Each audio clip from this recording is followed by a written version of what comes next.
Thank you. I will start by showing my presentation. Hope everyone can see that. So I need 1 minute. Okay. No, okay. Now I'm okay. So hello, everyone.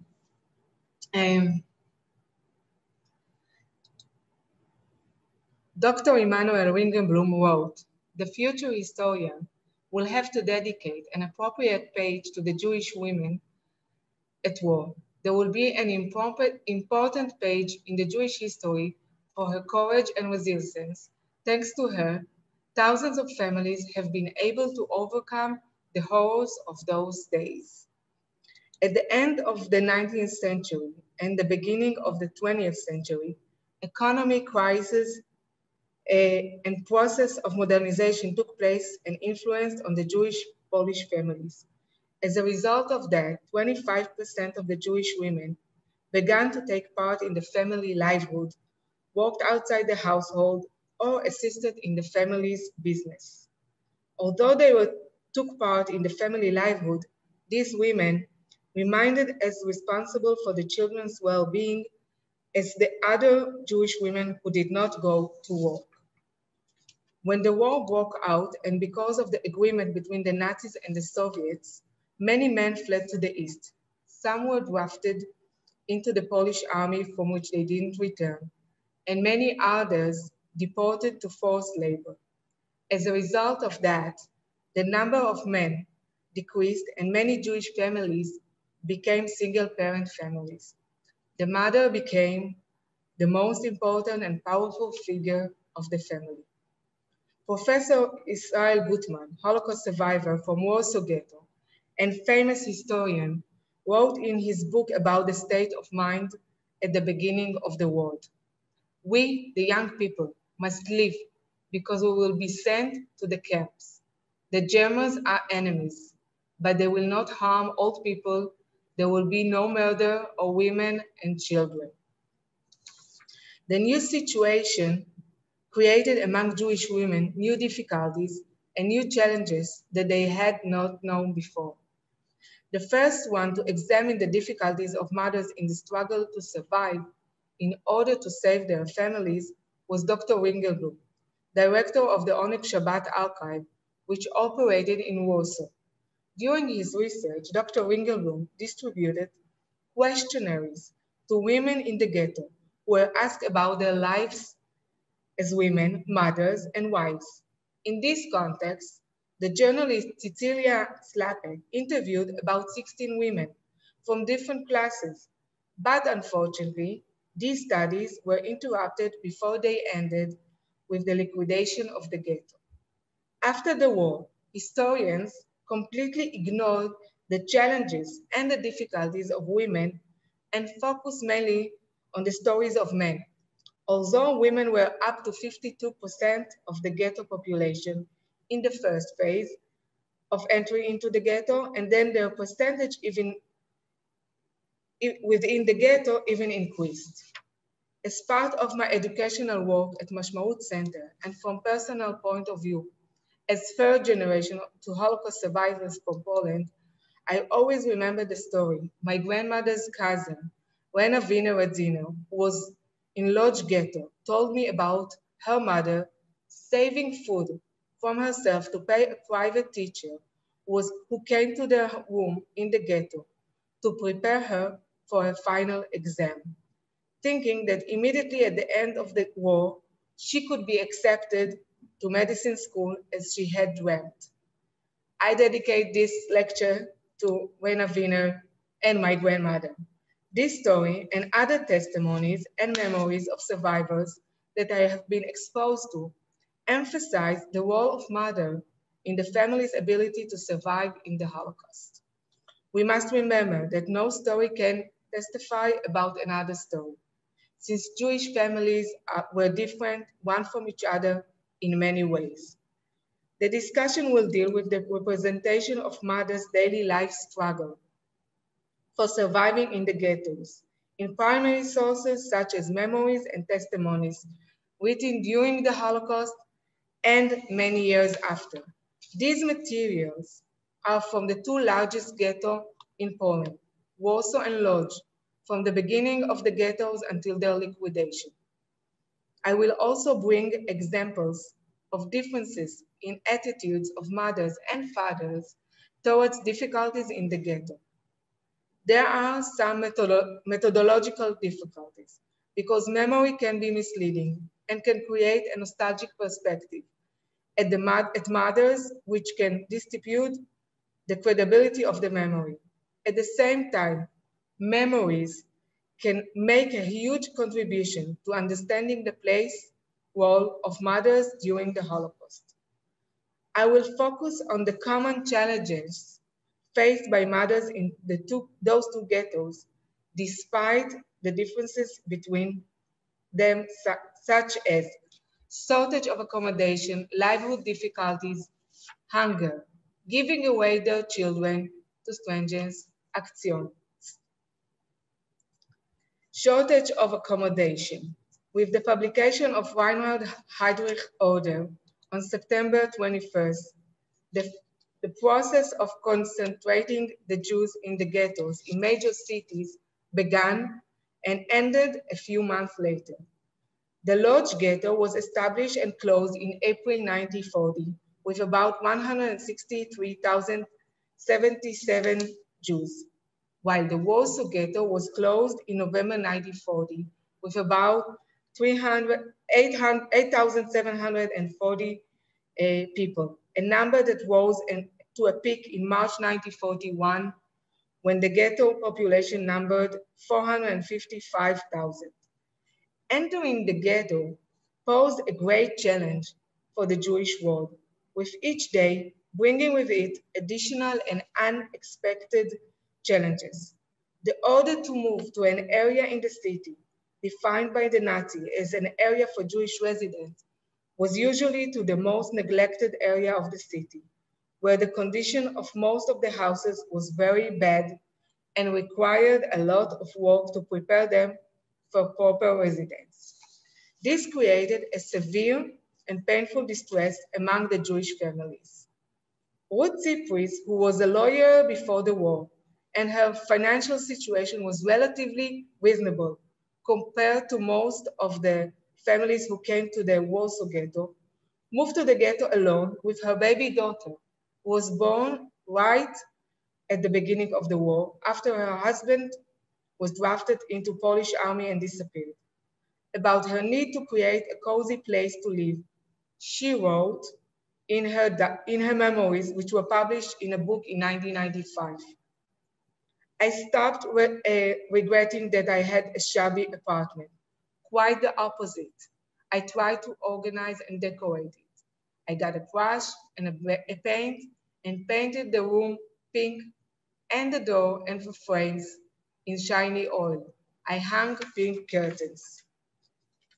The difficult conditions of the house in which most of the ghetto residents lived and how it was perceived by a man can be learned from the diary of Joseph Zelikovich, written in his life in the ghetto. Dirty, poverty, musty, scary.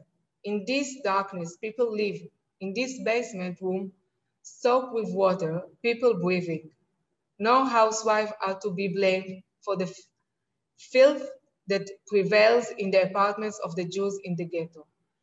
Because they are left helpless, there is nothing to heat the water, to wash the bricks, no soap, and most importantly, after hours of standing in various lines, after days of fasting, there is no power left to take a place behind the tube and rub the laundry.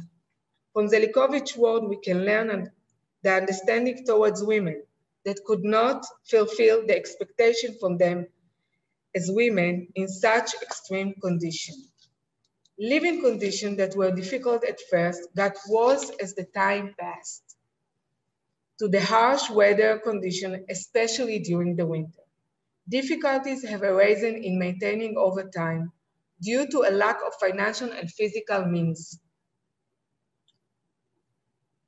and the effect of increasing crowdedness with the arrival of refugee waves from nearby towns and cities. All of this caused the hygienic conditions to worsen and led to outbreak of various epidemics.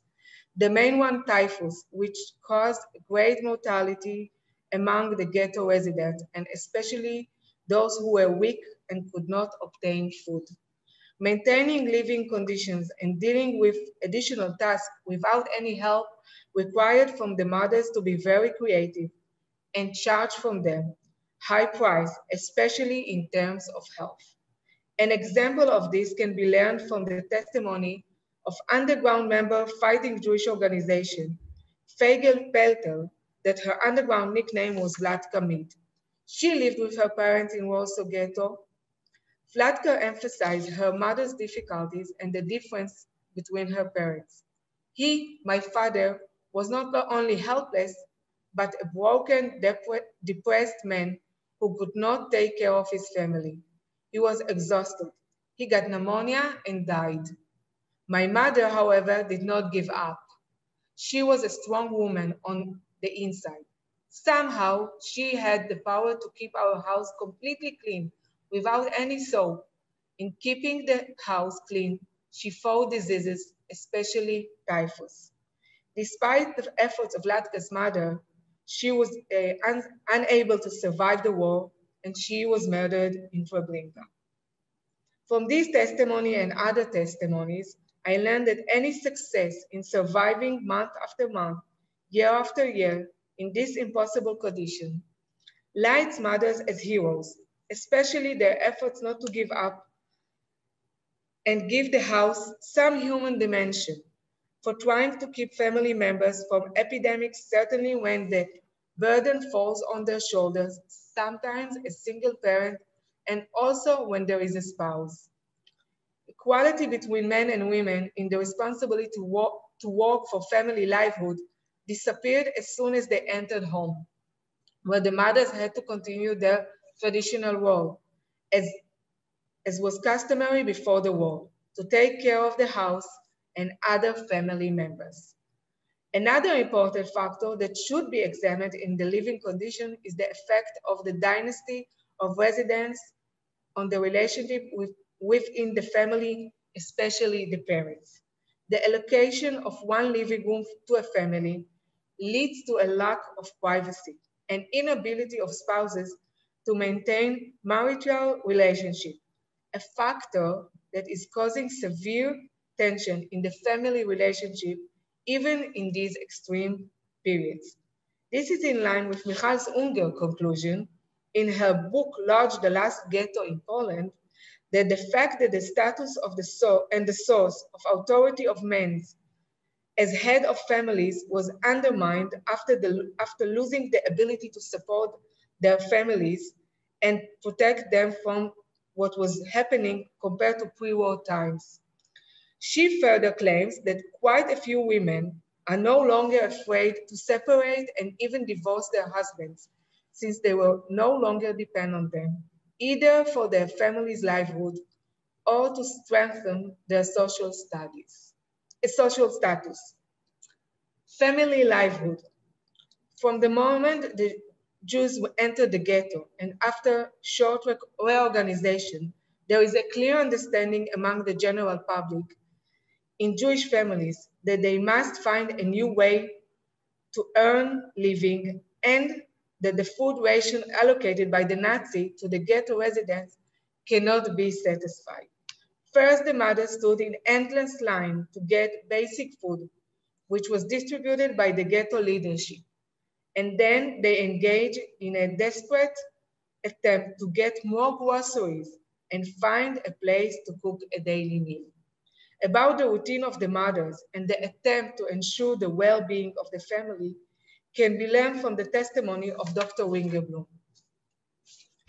The endurance of the women, the main breadwinners, the men do not go out. She is not afraid of soldiers. She stands in long lines. Some of them were even taken to work. Until 1942, it was easier for men in ghettos than for women to find work within the ghetto as part of the ghetto's management or in factories. But it should be noted that not everyone was able to find work.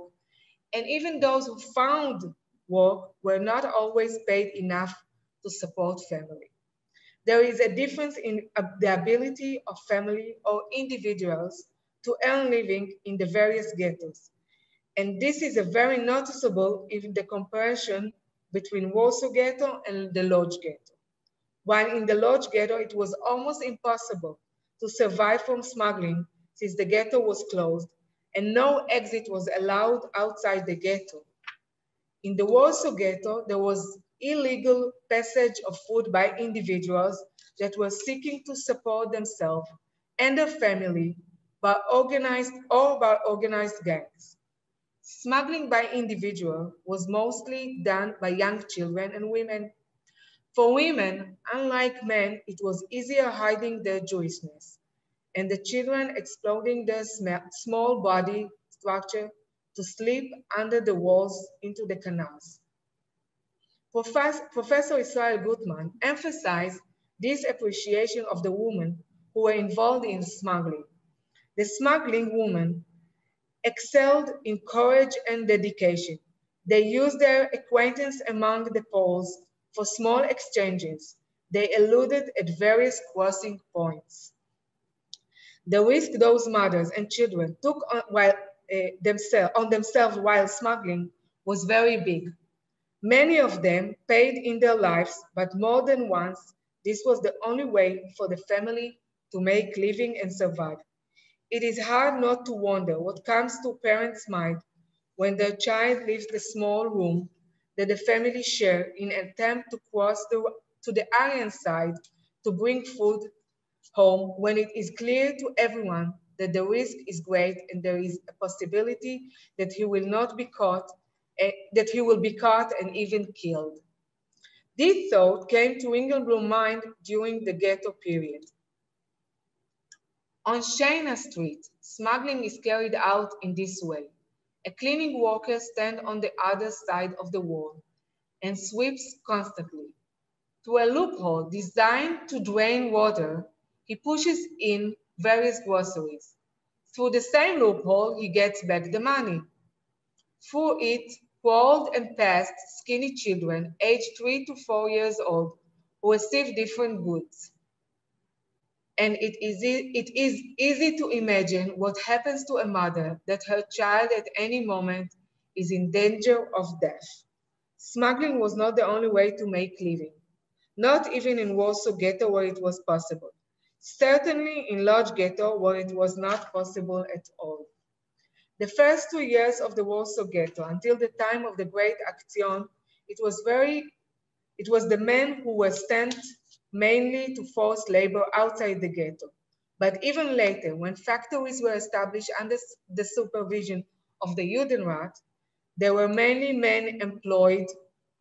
Looking at data from Warsaw Ghetto from July 1942, before the Great Deportation, the factories employed about 60,000 men compared to only 10,000 women. 1942 was a turning point in the labor market in both ghettos. The change in the definition of the Lodz Ghetto as a labor camp during 1942, and even more so after the deportation to the extermination camp began from the Lodz Ghetto, first to Chelmno and then to Auschwitz-Birkenau, and from Warsaw Ghetto to Treblinka. Rachel Hudera, in her article, The Jewish Woman in Poland from the beginning of the occupation to the deportation to the ghettos, concludes from reading in the diary of Adam Chernyakov, the chairman of Warsaw Ghetto Judenrat, that more and more women approached him demanding to get work until he was afraid from demonstration. As the war progressed, there was an increase in the number of women also from Lodz Ghetto seeking to join the forced labor, so much that in 1943, the number of working women increased until the ghetto was liquidated. Working conditions in the ghetto's factories were very difficult. Workers were required to work very long hours in very difficult physical conditions, of cold and lack of suitable equipment, with thought of survival and hunger.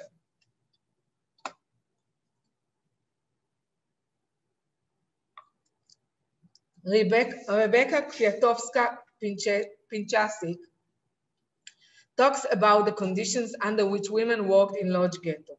One by one and in small groups, the workers gather from the ghetto alleys, snowy, frozen, running around the halls to warm up a little. The lanterns light sadly, as if they dare not to look directly at the hungry and frozen women in sweaters and handbands all the way on their foreheads. They look like fossil old women out of this world.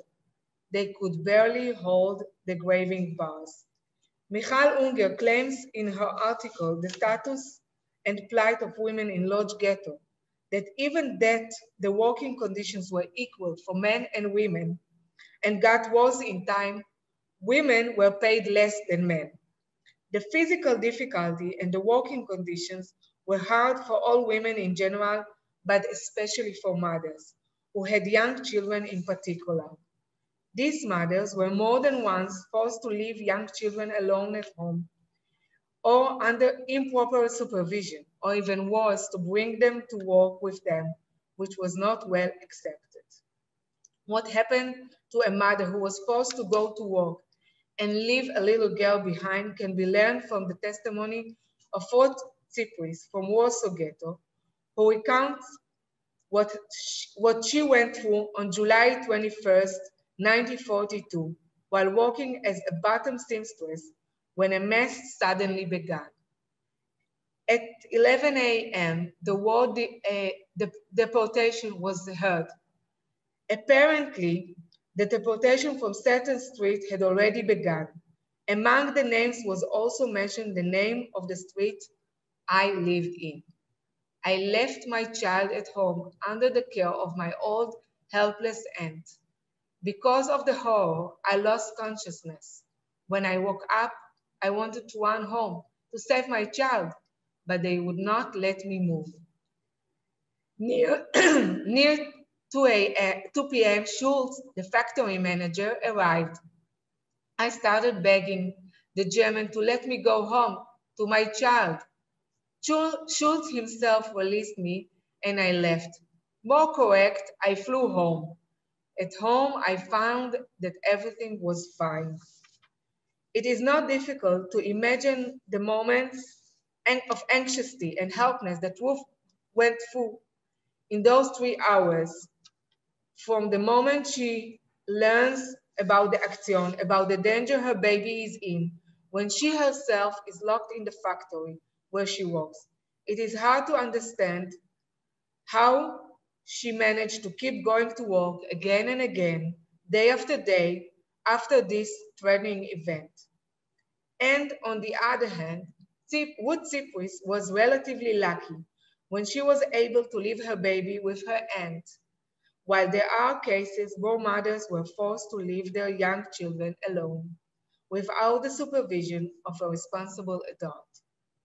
Another challenge that mothers of children above 10 years old in the ghetto had to face in sending their children to hard work and taking care for their wounds, and a result of that in order to save their life. For example, Jutta Schmiergeld, who was less than 12 years old when she started working in a straw resort in the Lodz ghetto, she wrote about her mother. My mother was unhappy when she heard I was going to work there. They said it was the hardest job in the ghetto. When I would come home, my mother would put lukewarm water in a bowl and with soap. I dipped my hands. Then she would put wax with some oil on my fingers, and the next day, another work day. It was the hardest on cold days. The hands got really hard like a stone and hurt terribly. The hunger. One of the main reasons for the high mortality rate among the ghetto residents was a severe hunger they suffered from. The Nazi policy in the ghetto was deliberate starvation, poor quality, and sometimes not even fit for human consumption. The great shortage of food made the attempt to obtain it, the main occupation of the ghetto residents. At first, one of the family members had to stand in line for hours to obtain food product. Most often it was the women or children who did it, as evidenced by various testimonies such as that of Oscar Rosenfeld, from Lodz Ghetto. A line near the vegetable garden, children with sacks, women, young and old, with backpacks, baskets, or bags made of an old dirty clothes. As before the war, also during life in the ghetto, the responsibility for cooking food and distributing it within the family is the mother who faced the most difficult decision. What is the right way to divide the food between the members of the family? Should a stronger child be prevented from eating in order to strengthen other child who was weak and sick? Or should forbid give up the sick child and take care to strengthen the healthy child so that he will survive? There are testimonies, mainly of mothers giving a significant portion of their own food ration in favor of for their children, such as the Vicher-Koviak testimony. My skinny little mother sacrificed her life for others by giving up her food ration. She thought of the family more than about herself. There are testimonies about the willingness of mothers to give up food for other needs for their children. As Vlad Kamit from Warsaw Ghetto wrote, when my brother was almost 13 years old, this mother, although she was hungry, had swelling under her eyes from hunger, she would hide a slice of bread for the rabbi that would come to teach my brother in preparation for his bar mitzvah.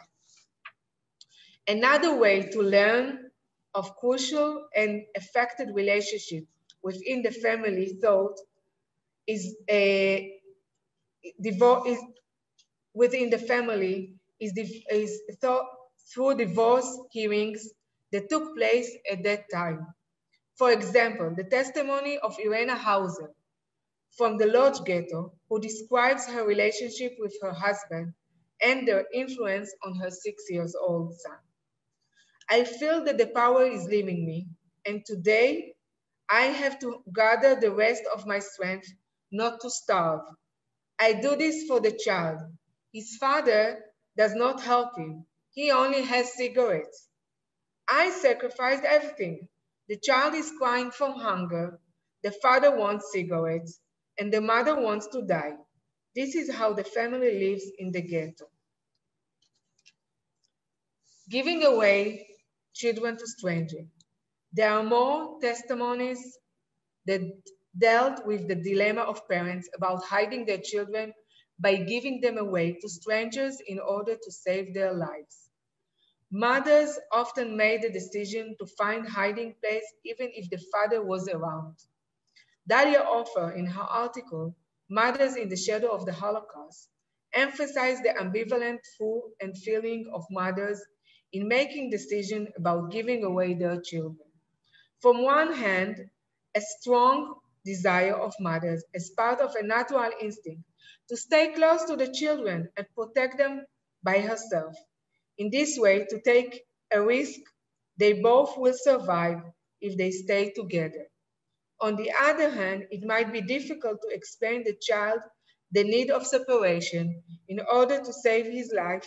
By giving the child away, she will lose the ability to protect his life and will not know what is happening with them, even it might save his life. For example, Sabina Glucerevich, a nurse in the Jewish hospital in Warsaw, when she was forced to separate from her 12-year-old daughter after the big action, said, I thought at all costs to save my daughter, even if I had to say goodbye to her. On the Aryan side was my husband's cousin. At the same time, I fought every day with my daughter To convince her she should go out, she flatly refused. She said she did not want to be a happy orphan. After the death of her parents, out of all my relatives, only my husband remained. And now, in order to save the most precious creature in my world, I separated her from myself. The moment of separations between children and their parents from the point of view of children's side can be learned from the testimony of Chava Greenberg from Warsaw Ghetto. My poor mother took the last pillow. She sold it and gave me some zloty. It was very hard.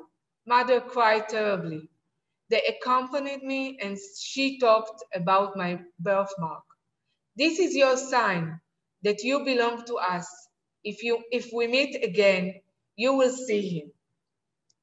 An objective angle on the moment of separation of parents from their children emerged from the testimony of the righteous among the nation, Irena Sandler, who worked in the Warsaw Ghetto to save children by smuggling them from the ghetto into hiding among Christian families and monasteries. On the heartbreaking separation of parents from their children, on the difficult misgiving that the religious Jews had to hand over the children to the Christian, on attempts to postpone the decision whether to separate from the child or go into the unknown is known with every family. There were more repeatedly rejected decisions to hand over the child, and this meant that more than once they missed the point of delivery. As a result, some were forced to place the children on the doorstep of a foreign door. So even if they survived the war, it was difficult to locate the children who were left that way. There have been also cases of mothers who refused to separate from their children and paid for it with their own lives and or the lives of their children. The difficulties of handing over the children and the endless delay in postponing this delivery is testified in the story of Ruth Cypris, that after agreeing with Mrs. P on the delivery of her daughter, she delayed the transfer, and as a result of that, they reached the moment they were both put on a train on the way to the extermination camp. They managed to escape and return to Warsaw. When she returns to Warsaw, she realized that she must give away her daughter to Miss P until the end of the war, and that saved her. The deportation to camps. As the days, months, years passed, living conditions in the ghetto became more and more difficult. In the mid-1942, the order for the Great Deportation reached both ghettos. The Warsaw Ghetto on July 22nd, 1942, and from that day until September 12, 1942, the deportation did not stop. During this period, 265,000 Jews were sent to Treblinka extermination camp and murdered in gas chambers. In the Lodz ghetto, deportation to Chelmno extermination camp began as early as January 1942 and increased to large deportation known as the Shpera in the Lodz ghetto on September 1st, 1942, with evacuation of patients from ghetto hospitals, and lasted until September 12, 1942, during which 15,685 Jews were deported. Oscar Singer, in his book, The Great Hunt in the Lodz Ghetto, which he wrote during the war, was published after the war about the events of September 7th, 2 days after the beginning of the Shpera, referring to the mothers of the ghetto. No one dares to say a word. Mothers do not even dare to move a hand. Mothers of the ghetto, what a shocked and foolish lot you are, that you are unable even to give your life for yourself and your flesh of blood. Men in the ghetto, you are the support of for the mothers. Where are your fists? Where are your sharp heads? Singer brings his impression from the deportation of the children. He felt like the parents raised their hands and became indifferent to the situation. The fact that he mentioned first the mothers and then only after that the fathers shows his point of view as an adult about the role of mothers and the expectation from them towards the children. An example for uncertainty during the deportation among the mothers is the letter that was found by Hana from Lodz ghetto in a case of a small child that was deported during the Spera. My daughter Halinka Friedman, she is 4 years old and undeveloped. People who will take care of the children, please have a mercy on my girl, who besides her, I have already lost one daughter, and maybe I will get to see my beloved daughter. I'm asking you to watch my small child. She is weak and helpless. I'm kissing you, dear Halinka, mother. With the end of the Great Deportation, life in the ghettos changed. The Lodz ghetto is changing its character and work in becoming the focus of life. But not only that the population in the ghetto got smaller, but also the composition has changed greatly. While in the beginning of 1942, there were more women than men in Warsaw ghetto, for every 4 women, there were 3 men. After the Great Deportation, this attitude is reversed, especially at the age of 20 to 50, which is the age of the mothers who are the focus of this lecture. Another statistic that greatly affects mother is the fact that the age group of children up to the age of 10 years old has completely disappeared. The almost completely disappearance of this age group raises the question of how mothers who managed to survive the deportation cope with the loss of their children. In the Lodz ghetto, the deportation process took longer, with the children and women being expelled, especially mothers, some of whom preferred to join the deported children rather than to save themselves. However, after the Great Deportation, we see an increase in the number of women working on the number to compare to the men, and this continued until the liquidation of the ghetto. This data suggests that when women realized that this was the only way to survive, they fought for their employment and their personal survival despite the very difficult conditions. To summary, the quote by Ringelblum, Dr. Ringelblum, which I opened my lecture, gave a special place to the Jewish women during the most tragic period that happened to the Jewish people, and was the platform for my lecture I have presented here today. The Nazis intended to murder all Jews. Without pity, children, elderly women, and men. All regulation and laws were imposed equally on men and women, but they had different significance for the women and men in their daily lives during the Holocaust. Through the testimony and memories from the Warsaw and Lodz ghettos, written during the Holocaust and years later, I learned that special emphasis was placed on the character of the mother and how women were equal partners in sharing the burden that improved the family's chance to survival. In my lecture, I tried to illuminate the gender issue throughout the testimony and memories in sensitive way to emphasize the important lesson that women and men faced in the days of the extreme social upheavals. At the end of the World War II, most of the survivors engaged in the